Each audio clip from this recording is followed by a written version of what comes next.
Thank you for joining us for another edition of Campfire Ghost Stories.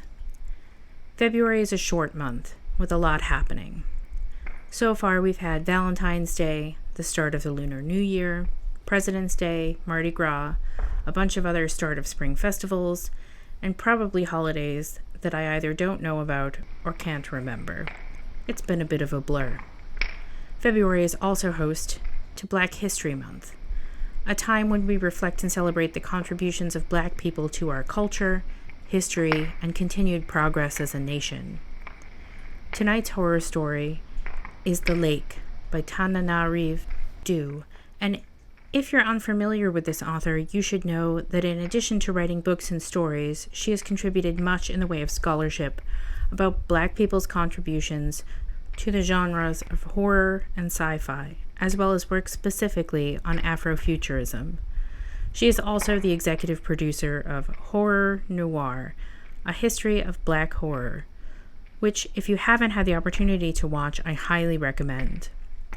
It is currently streaming on several platforms, but hopefully it'll be out on DVD soon, so you can borrow it from the library. Before I begin, this is a story about various types of predators, and if that is something that you are sensitive to, it's okay to skip this reading, or take a break if it's too much. Horror is often about staring into the darkness of humanity, and often about confronting the issues that make us frightened and uncomfortable. But it's okay not to look every fear or monster in the face, or to opt out of things until you feel ready to explore them. That's completely fine. You are allowed to look away. That said, you could always use that time to catch up on our back catalog of readings, or perhaps read a new story you checked out from the library. Okay, without warning, let's begin.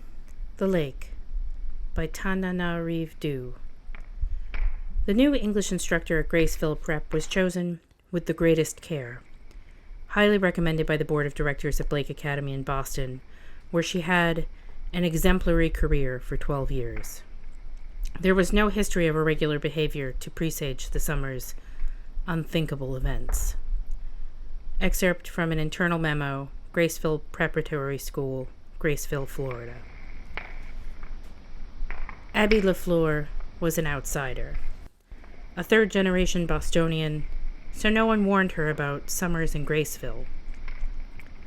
She noticed a few significant glances, a hitched eyebrow or two, when she first mentioned to locals that she planned to relocate in June to work a summer term before the start of the school year.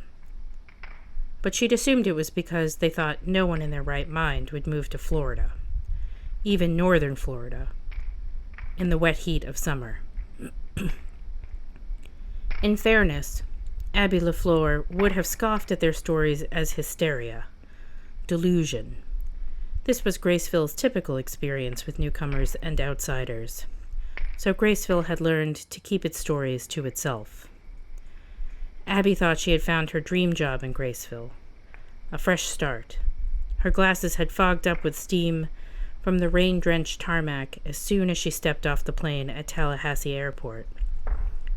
Her confirmation that she'd embarked on a true adventure, an exploration worthy of Ponce de Leon's story landing at St. Augustine.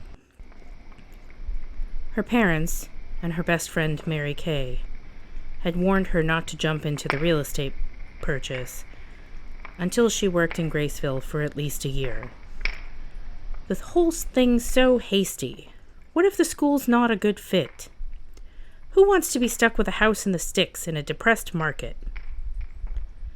But Abby fell in love with the white lakeside colonial she found listed at $150 for sale by owner. She bought it after a hasty tour. Too hasty, it turned out. But at nearly 3,000 square feet, this was the biggest house she'd ever lived in, with more room than she had furniture for. A place with potential, despite its myriad flaws. A place, she thought, very much like her.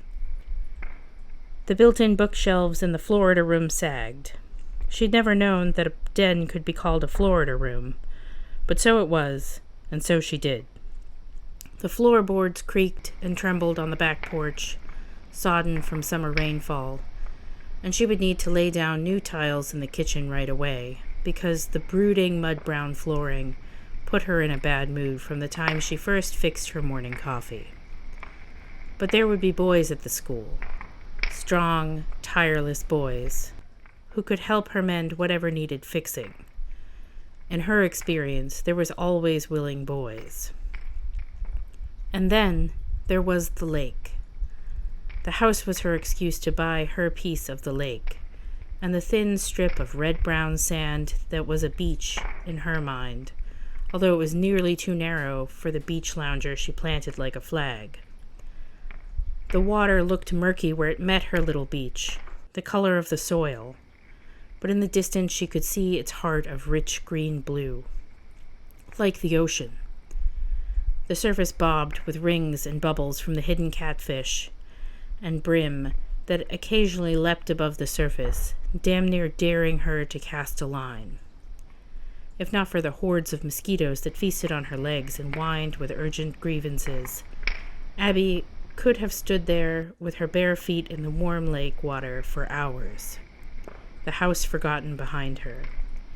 The water's gentle lapping was the meditation her parents and Mary Kay were always prescribing for her, a soothing song. Oh, and the isolation, a gift to be treasured. Her property was bracketed by woods of thin pine, with no other homes within shouting distance. Any spies on her would need binoculars and a reason to spy, since the nearest homes were far off across the lake, harmless little doll houses in the anonymous subdivision, where some of her students no doubt lived. Her lake might as well be as wide as the Nile, protection from any envious whispers. As if to prove her newfound freedom, Abby suddenly climbed out of the tattered jeans she'd been wearing as she unpacked her boxes, whipped off her t-shirt, and draped her clothing neatly across the lounger's arm rails. Imagine, she was naked in her own backyard. If her neighbors could see her, they would be scandalized already. And she had yet to commence teaching at Graceville Prep. Abby wasn't much of a swimmer. She preferred solid ground beneath her feet, even when she was in the water. But with her flip-flops to protect her from unseen rocks, she felt brave enough to wade into the water, inviting its embrace above her knees, her thighs. She felt the water's gentle kiss between her legs, the massage across her belly, and finally a liquid cloak upon her shoulders. The grade was gradual, with no sudden drop-offs to startle her, and for the first time in years, Abby felt truly safe and happy. That was all Graceville was supposed to be for Abby LaFleur. New job, new house, new lake, new beginning. For the week before summer school began, Abby took to swimming behind her house daily. At dusk, safe from the mosquitoes, sinking into her sanctuary. No one had told her. Not the realtor, not the elderly widow she'd met only once when they signed the paperwork at the lawyer's office downtown. Not Graceville Prep's cheerful headmistress. Even a random first grader at the grocery store could have told her that one must never, ever go swimming in Graceville's lakes during the summer. The man-made lakes were fine, but the natural lakes that had once been swampland were to be avoided by children in particular, and women of childbearing age, which Abby LaFleur still was at 36, albeit barely, and men who were prone to quick tempers or alcohol binges. Further, one must never, ever swim in Graceville's lakes in the summer without clothing, when crevices and weaknesses were most exposed. In retrospect, she was foolish, but in all fairness, how could she have known? Abby's ex-husband had accused her of irreparable timidity, criticizing her for refusing to go snorkeling or even swimming with dolphins, Never mind the scuba diving he'd loved since he was 16. The world was populated by water people and land people, and Abby was firmly attached to terra firma. Until Graceville and the lake. Soon after, she began her nightly wading, which gradually turned to dog paddling, and then awkward strokes across the dark surface. She began to dream about the water. Her dreams were far removed from her nightly dipping, which actually was somewhat timid, if she was honest. In sleep, she glided effortlessly far beneath the murky surface, untroubled by the nuisance of lungs and breathing. The water was a muddy green-brown, nearly black, but spears of light from above gave her tints of vision to see floating plankton, algae, tadpoles, and squirming tiny creatures she could not name, and yet knew. Her underwater dreams were a wonderland of tangled mangrove roots coated with algae, the forests of gently waving lily pads and swamp grass. Once she saw an alligator's checkered pale belly above her, until the reptile hurried away, its powerful tail lashing to give it speed. In her dream, she wasn't afraid of the alligator. She'd smelled instead, that the alligator was afraid of her.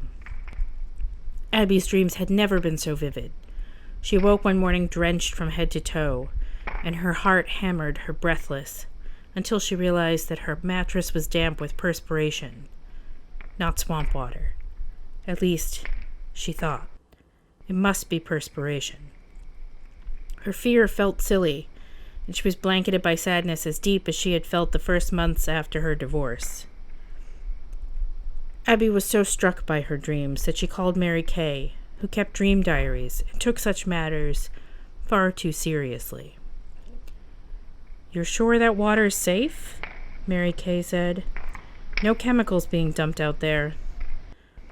"The water's fine," Abby said defensively. "I'm not worried about the water. It's just dreams. They're so..." Abby rarely ran out of words, which Mary Kay knew full well. "What's scaring you about the dreams?" "The dreams don't scare me," Abby said. "It's the opposite. I'm sad to wake up, as if I belong there in the water, and my bedroom is the dream."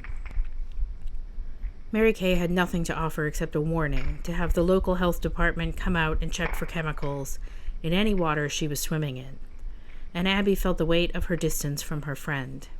There had been a time when she and Mary Kay understood each other better than anyone, when they could see past each other's silences straight to their thoughts. And now Mary Kay had no idea of the shape and texture of Abby's life. No one did. All liberation is loneliness, she thought sadly. Abby dressed sensibly, conservatively for her first day at her new school. She had driven 2 miles to the school, a red brick converted bank building in the center of Graceville, before she noticed the itching between her toes. "Le Fleur," the headmistress kept saying, keeping pace with Abby as they walked toward her assigned classroom for the course she'd named Creativity and Literature. The woman's easy southern-bred twang seemed to add a syllable to every word. "Where is that name from?" Abby wasn't fooled by the veiled attempt to guess her ethnicity, since it didn't take an etymologist to guess her name's French derivation.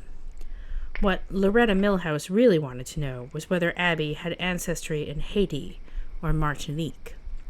To explain her sun-kissed complexion and the curly brown hair Abby kept locked tight in a bun. Abby's itching feet had grown so unbearable that she wished she could pull off her pumps. The itching pushed irritation into her voice.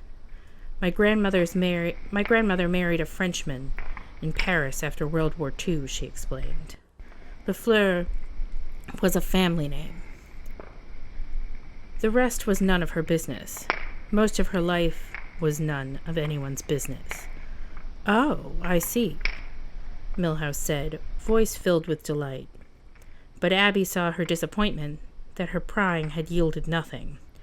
"Well, as I said, we're so tickled to have you with us. Only one letter in your file wasn't completely glowing." Abby's heart went cold, and she forgot her feet. She assumed that her detractors had remained silent, or she never would have been offered the job. Milhouse patted her arm. "But don't you worry. Swimming upstream is an asset here." The word swimming made Abby flinch, feeling exposed. "We welcome independent thinking at Graceville Prep. That's the main reason I wanted to hire you. Between you and me, how can anyone criticize a creative mind?" She said the last words conspiratorially, leaning close to Abby's ear as if a creative mind were a disease. Abby's mind raced. The criticism must have come from Johansson, the vice principal at Blake, who had labeled her argumentative. A bitch, Mary Kay had overheard him call her privately. But he wouldn't have put that in writing. What Milhouse did disclose, and what did it mean?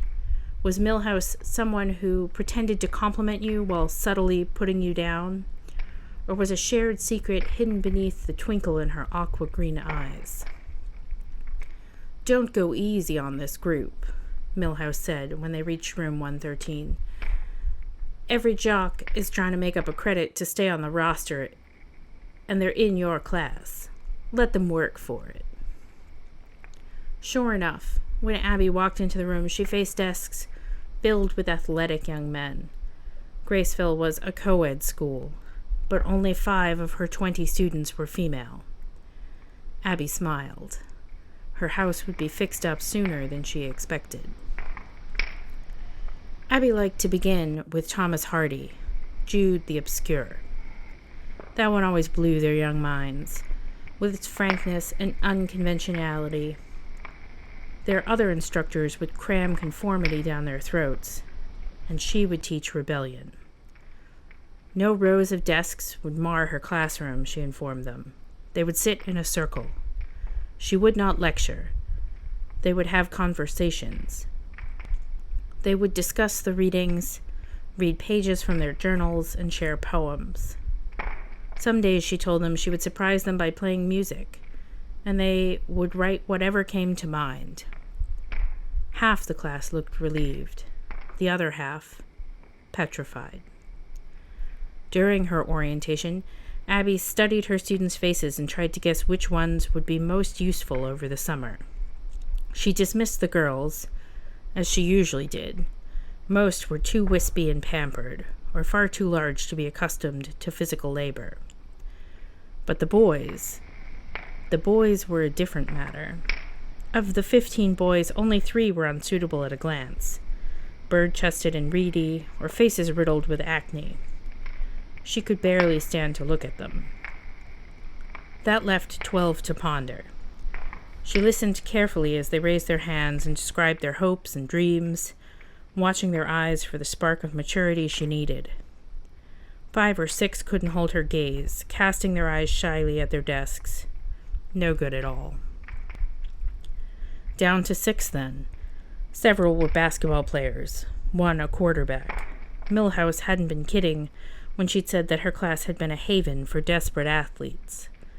The quarterback, Derek, was dark-haired with a crater-sized dimple in his chin. He sat at his desk with his body angled, leg crossed at the knee, as if the desk were already too small. He didn't say or pause between his sentences. His future was at the tip of his tongue. "I'm sorry," she said, interrupting him.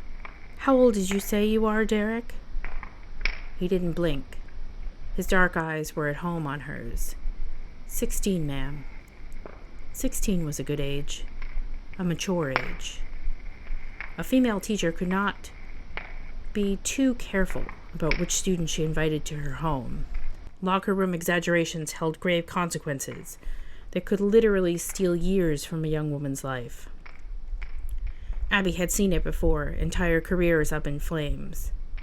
But this Derek was full of possibilities. Abby suddenly found herself playing Milhouse's game, noting his olive complexion and dark features, trying to guess if his jet black hair whispered Native American or Hispanic heritage. Throughout the 90-minute class, her eyes came to Derek again and again. The young man wasn't flustered. He was used to being stared at. Abby had made up her mind before the final bell, but she didn't say a word to Derek. Not yet. She had plenty of time. The summer had just begun. As she was climbing out of the shower, Abby realized her feet had stopped their terrible itching. For 3 days, she'd slathered the spaces between her toes with creams from Walgreens. None helping, some only stinging her in punishment. But the pain was gone. Naked, Abby raised her foot to her mattress, pulling her toes apart to examine them, and realized right away why she'd been itching so badly. Thin webs of pale skin had grown between her toes. Her toes, in fact, had changed shape entirely, pulling away from each other to make room for webbing. And weren't her toes longer than she remembered? No wonder her shoes felt so tight. She wore a size 8, but her feet looked like they'd grown 2 sizes. She was startled to see her feet so altered, but not alarmed, as she might have been when she was still in Boston, tied to her old life. New job, new house, new feet. There was a logical symmetry to her new feet that superseded questions or worries. Abby almost picked up her phone to call Mary Kay, but she thought better of it. What else would Mary Kay say except that she should have had her water tested? Instead, still naked, Abby went to her kitchen, her feet slapping against her ugly kitchen flooring with unusual traction. When she brushed her upper arm carelessly across her ribs, new pain made her hiss. The itching had migrated, she realized.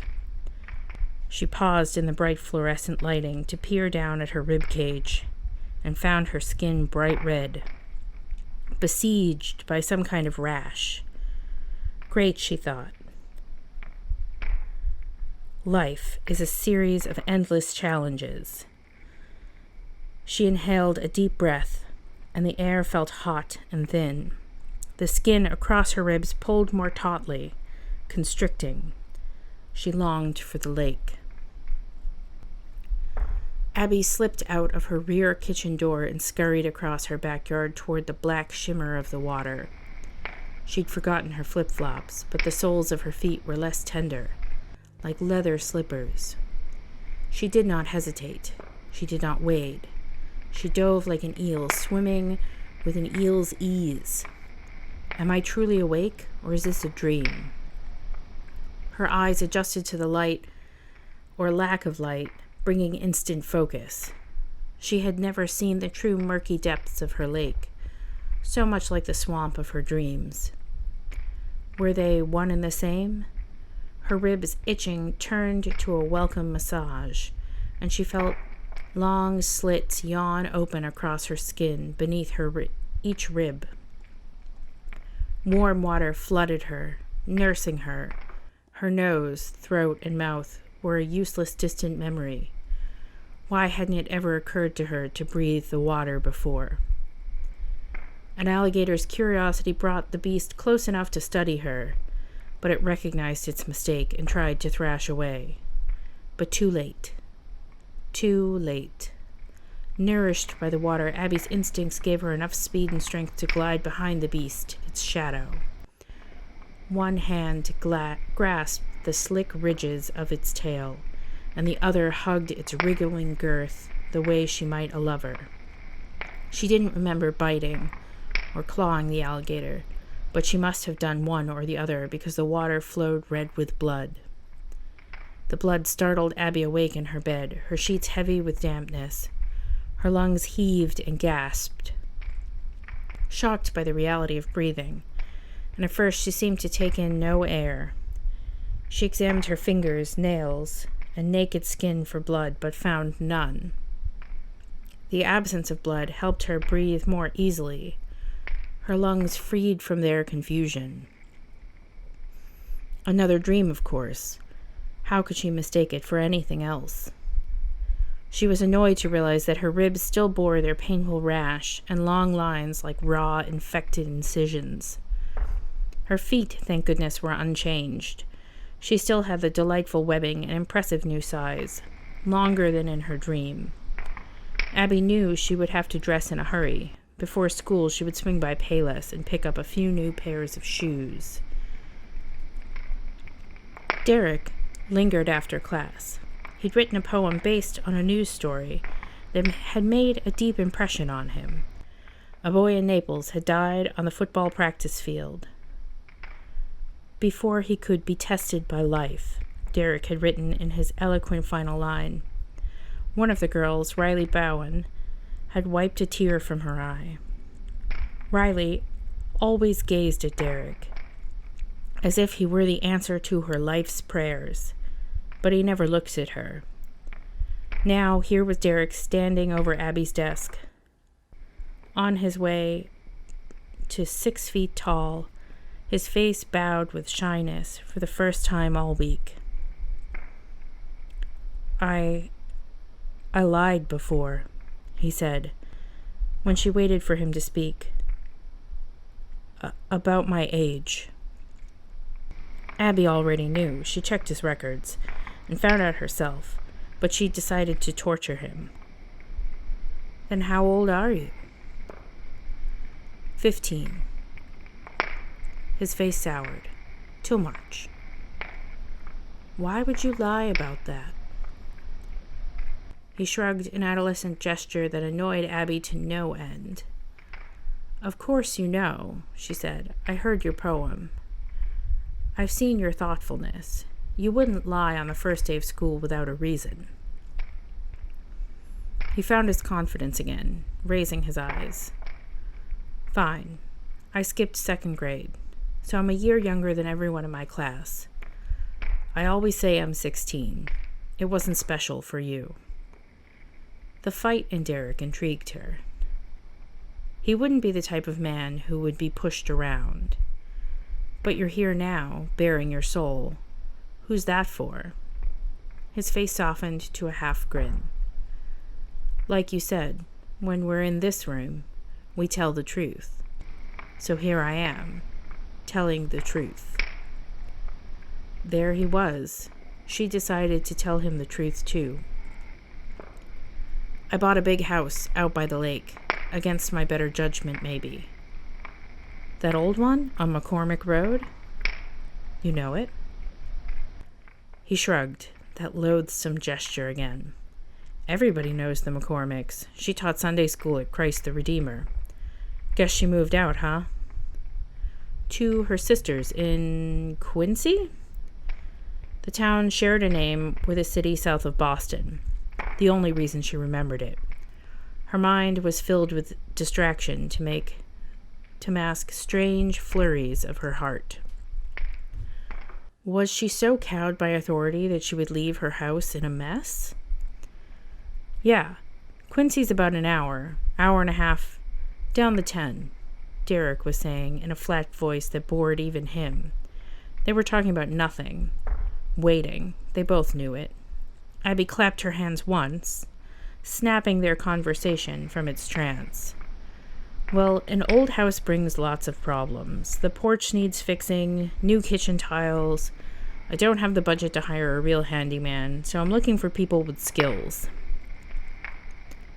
Derek's cheeks brightened pink. My dad and I built a cabin last summer. I'm pretty good with wood. New planks and stuff. For the porch. Really? She chided herself for the girlish rise in her pitch, as if he announced that he had scaled Mount Everest during his 2 weeks off from school. I could help you out if you buy the supplies. I can't pay much. Come take a look after school, see if you think you can help. She made a show of glancing toward the open doorway, watching the stream of students passing by. But Derek, it's easy for people to get the wrong idea if you say you're going to a teacher's house. His face was bright red now. I wouldn't say nothing. I mean anything. Besides, we go fishing with Coach Reed all the time. It's no big deal around here. Not like in Boston, maybe." The longer he spoke, the more he regained his poise. His last sentence had come with an implied wink of his eye. "No, you're right about that," she said, and she smiled, remembering her new feat. "Nothing here is like it was in Boston." That was how Derek Vorhoven came to spend several days a week after class helping Abby fix her ailing house. Whenever he could spare time after football practice in the last daylight, Abby made it clear that he couldn't expect any special treatment in class, so he would need to work hard on his atrocious spelling. But Derek was thorough and uncomplaining. No task seemed too big or small. He was very happy to scrub, sand, and tile in exchange for a few dollars, conversation about the assigned reading, and fishing rights to the lake, since he said the catfish favored the north side where it was quiet. As he'd promised, he told no one at Graceville Prep. But one day he asked if his cousin Jack could help from time to time. And after he'd brought the stocky, freckled youth by to introduce him, she agreed. Jack was only 14, but he was strong and didn't argue. He also attended the public school, which made him far less of a risk. Although the boys joked together, Jack's presence never slowed Derek's progress much. So Derek and Jack became fixtures in her home well into July. Abby looked forward to fixing them lemonade and white chocolate macadamia nut cookies from the ready-made dough. And with each passing day, she knew she'd been right to leave Boston behind. Still, Abby never told Mary Kay about her visits with the boys and the work she asked them to do. Her friend wouldn't judge her, but Abby wanted to hold her new life close. A secret she would share only when she was ready, when she could say, "You'll never guess the clever way I got my home improvements done." An experience long behind her. Mary Kay would be envious, wishing she'd thought of it first, rather than spending a fortune on a gardener and a pool boy. But there were other reasons. Abby began erecting a wall between herself and the people who knew her best. Derek and Jack, bright as they were, weren't prone to notice the small changes, or even the large ones, that would have leapt out at her mother and Mary Kay, and even her distracted father. Her mother would have spotted the new size of her feet right away, of course, and the odd new pallor of her face, fish belly pale, and the growing strength in her arms and legs that made it so easy to hand the boys boxes, heavy tools, or stacks of wooden planks. Mary Kay would have asked about the flaky skin on the back of her neck, and her sudden appetite for all things rare or raw. Abby had given up most red meat 2 years ago in an effort to remake herself after the divorce tore her self-esteem to pieces. But that summer, she stocked up on thin-cut steaks, salmon, and fish she could practically eat straight from the packaging. Her hunger was also voracious, her mouth watering from the moment she woke, her growling stomach keeping her awake at night. She was hungriest when Derek and Jack were there, but she hid that from herself. Her dusk swims had grown to evening swims, and some nights she lost track of time so completely that the sky was blooming pink by the time she waded from the healing waters to begin another day of waiting to swim. She resisted inviting the boys to swim with her. The last Friday in July, with only a week left in the summer term, Abby lost her patience. She was especially hungry that day. Dissatisfied with her kitchen stockpile, Graceville was suffering a record heat wave with temperatures hovering near 110 degrees, so she was sweaty and irritable by the time the boys arrived at 5:30, and itching terribly. Unlike her feet, the gills hiding beneath the ridges of her ribs never stopped bothering her until she was in her lake. She was so miserable, she almost asked the boys to forget about painting the refurbished back porch and come back another day. If only she'd done that, she would have avoided the scandal. Abby strode behind the porch to watch the strokes of the boys' rollers and paintbrushes as they transformed her porch from an eyesore to a snapshot of the quaint old South. Because of the heat, both boys had taken their shirts off, their shoulders ruddy as the muscles in their sun-broiled backs flexed in the magic hour's furious, gasping light. They put Norman Rockwell to shame. Derek with his disciplined football player's physique, and Jack with his awkward baby fat, sprayed with endless freckles. "Why do you come here?" she asked them. They both stopped working, startled by her voice. "Huh?" Jack said. His scowl was deep, comical. "You're paying us, right?" $10 a day each was hardly pay. Derek generously shared half his $20 with his cousin for a couple hours' work, although Jack talked more than he worked, running his mouth about summer superhero blockbusters and dancers in a music video. Abby regretted that she'd encouraged Derek to invite his cousin along, and that day she wished she had a reason to send Jack home. Her mind raced to come up with an excuse, but she couldn't think of one. A sudden surge of frustration pricked her eyes with tears. "I'm not paying much," she said. "Got that right," Derek said, and his voice deepened. Had his voice deepened in only a few weeks? Was Derek undergoing changes too? "I'm here for the catfish." "Can we quit in 20 minutes? I've got my rod in the truck and some chicken livers I've been saving." "Quit now if you want," she said.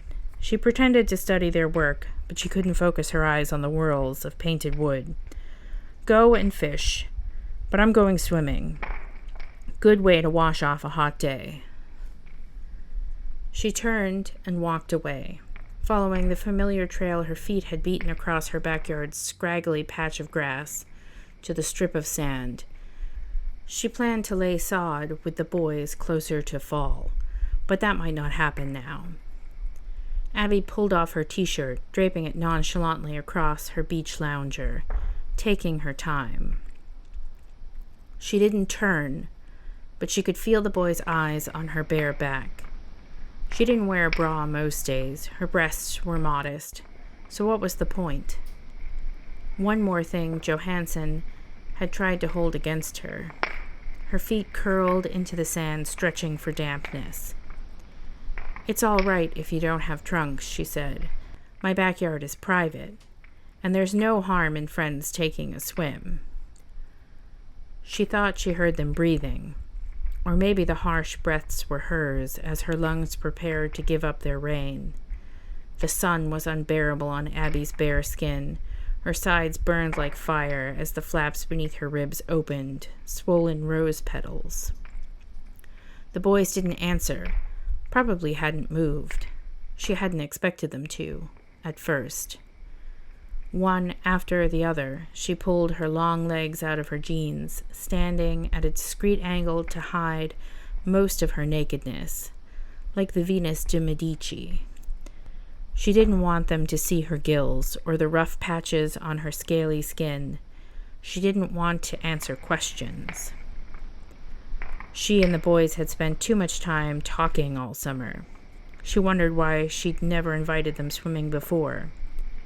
She dove, knowing just where the lake was deep enough to not scrape her at the rocky floor. The water parted as startled catfish dashed out of her way. Fresh fish was best. That was another thing Abby had learned that summer. When her head popped back up above the surface, the boys were looking at each other, weighing the matter.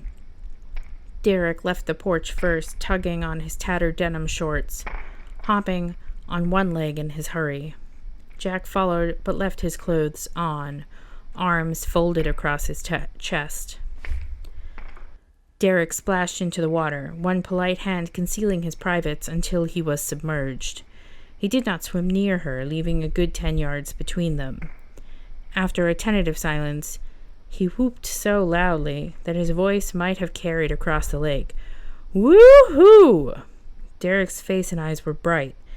as if he'd never glimpsed the world in color before. Awesome! Abby's stomach growled. She might have to go after those catfish. She couldn't remember being so hungry. She felt faint. Jack only made it as far as the shoreline, still wearing his Bermuda shorts. Not supposed to swim in the lake in summer, he said sullenly. His voice barely loud enough to hear. He slapped at his neck. He stood in a cloud of mosquitoes. Derek spat, treading water. That's little kid's dumbass. Nobody's supposed to, Jack said. How old are you, 6? You don't want to swim? Fine. Don't stand staring, it's rude. Abby felt invisible during their exchange. She almost told Jack he should follow his best judgment without pressure, but she dove into the silent brown water instead. Young adults had to make decisions for themselves, especially boys. Or how would they learn to be men? That was what she and Mary Kay had always believed. Anyone who thought differently was just being politically correct. In ancient times, or in other cultures, a boy Jack's age would already have a wife, a child of his own. Just look at Mary Kay. Everyone said her marriage would never work, that he'd been too young when they met. She'd been vilified and punished, and still they survived. The memory of her friend's trial broke Abby's heart. As the water massaged her gills, Abby released her thoughts and concerns about the frivolous world beyond the water. She needed to feed, that was all. She planned to leave the boys to their bickering and swim farther out where the fish were hiding. But something large and pale caught her eye above her. Jack, she realized dimly. Jack had changed his mind, swimming near the surface, his ample belly like a full moon, jiggling with his breaststroke. That was the first moment Abby felt a surge of fear, because she finally understood what she'd been up to, what her new body had been preparing her for. Her feet betrayed her, their webs giving her speed as she propelled toward her giant meal. Water slid across her scales. The beautiful fireball of light above the swimmer gave her pause, a reminder of a different time, another way. The tears that had stung her in the backyard tried to burn her eyes blind, because she saw how it would happen, exactly like a dream. She would claw the boy's belly open, and his screaming would sound muffled and far away to her ears. Derek would come to investigate, to try to rescue him from what he would be sure was a gator, but she would overpower Derek next. Her new body would even if she could not. As Abby swam directly beneath the swimmer, bathed in the magical light, fighting to shield him, she tried to resist the overpowering scent of a meal, and remember that he was a boy, someone's dear son, as Derek, was that the other one's name, had put it so memorably some time ago. Perhaps while he was painting the porch, perhaps in one of her dreams. Neither of them had yet been tested by life. But it was summertime, in Graceful, in the lake. Whew. I love a good mermaid story, especially one that makes you rethink where you fall on the food chain. I hope this story inspires you to read or watch more of Tananarive Due's work, or the work of other Black horror writers. Expanding the numbers and types of voices in any genre only enriches us as readers, and I certainly encourage trying out a new author, genre, or perspective. Anyhow, thank you for listening tonight. I hope that you join us again next week for Campfire Ghost Stories.